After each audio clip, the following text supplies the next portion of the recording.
Okay, if not, then we move on to track and trace, please. Yeah.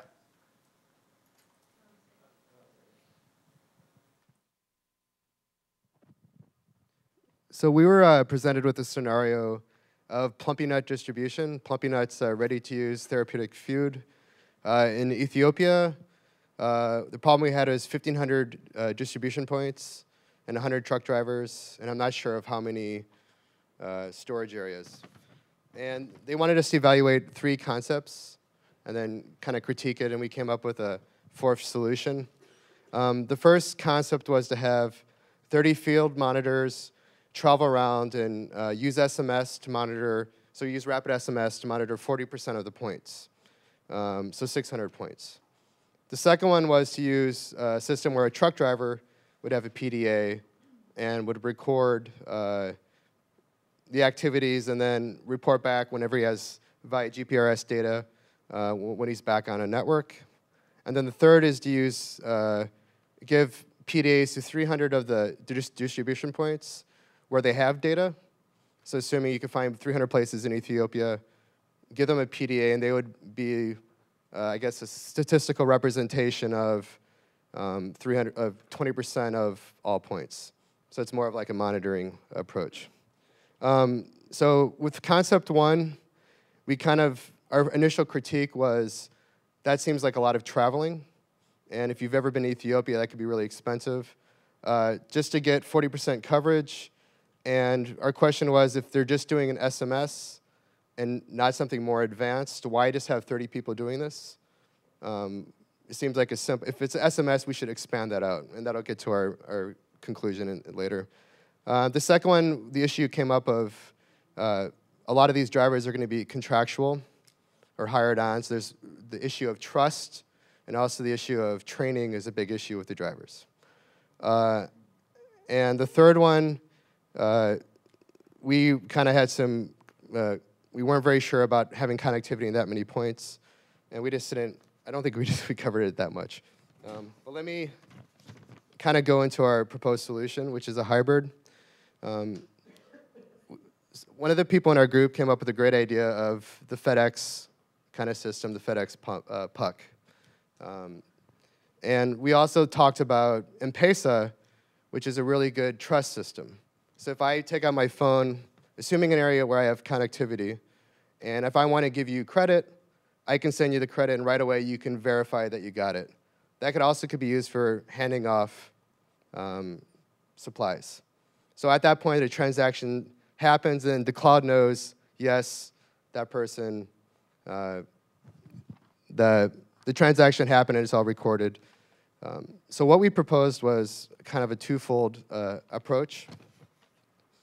One was we would come up with a smartphone or some kind of ugly device that would have GPS tracking built in, a phone that can do barcode scanning, and a simple program that would log reception of goods. So when I'm picking up my plumpy nut from the warehouse, the driver would say, I'm receiving 300 plumpy nuts, and he would verify that he got it, put his special PIN number into the system.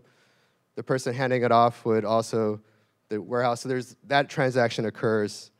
And then at the point of delivery, at the distribution point, the same thing happens. The person receiving the plumpy nuts would say, yes, I received 50 boxes of plumpy nut. The driver would say, yes, I delivered it.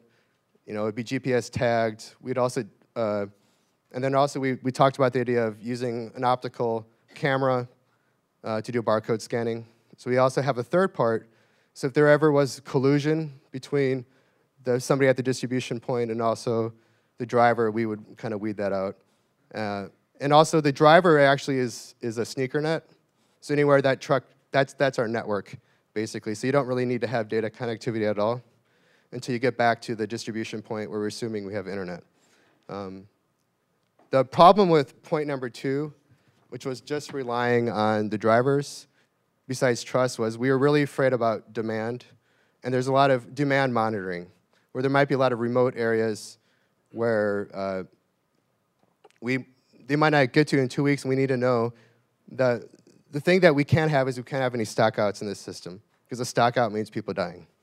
So that's like the requirement in this design that we decided upon.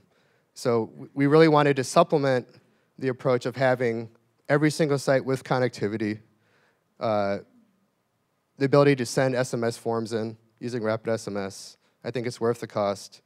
And then, sorry. So, and then we also had a fail-safe, because in Ethiopia, every village has a community phone the government provides. So we'd establish some thresholds to report. You know, if our rations got down at a certain point, you have to make a phone call. So it's just, we give them ability to cry out for help when they need it. So it's really a monitoring piece to supplement using of the FedEx Puck. And I think, is there anything I'm missing from our group? Is a smartphone that's really ugly, and it has a GPS tracking so we can track usage of it and hand the handoff of the goods and do barcode scanning. Why is it called a puck? Pick your name. So I just made it up right there. So no rational reason. I just wanted something that looked really ugly that you wouldn't use to do anything else with it, and you wouldn't want to steal. So anyway. So, and I think that's it, so thank you.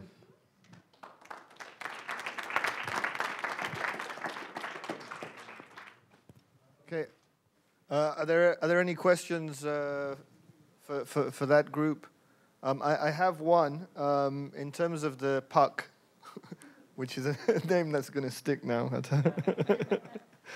You mentioned before with drivers running around with the mobile phone. Don't you have the same issue with that in terms of training and the fact that some of the drivers would be subcontracted, etc.? How was there a discussion on how you get around that? Yeah, that's a great point, and the training has to happen with the distribution point people. If you deliver 10, 15 things a day, after the second or third, I hope you learn how to use the system of here's how you do the handoff. The person there is going to say, no, that's not right, because they're not going to sign off on it until it's done right. So we're assuming that between the two of them, they'll figure it out. So, oh yeah, sorry about that. We also had the idea of having an instructional video on the smartphone which you could watch. So Okay. Just a small comment that also the GPS can automatically send data every 10 minutes or so, so that is something that he doesn't have to do. It's just the scanning of the goods. okay. Or you can have a phone number that you call if there's really good stuff. So. There's an interesting system that somebody deployed in Mexico for tracking this type of stuff, and what she did from Berkeley was GPS tag every picture she took. So you couldn't fake out where you went, and it would timestamp the picture. So if you had a distribution person you were worried about stealing, you know that they took this picture with this person at 3 p.m. at the warehouse. So you can do a lot at validation because it's really hard to cheat the system on her system. But yeah, so every handoff, basically, the driver's saying, I'm giving you 50. The guy's saying, I'm doing 50. You also take a barcode of that box that's going out. So. Okay, any others? Okay.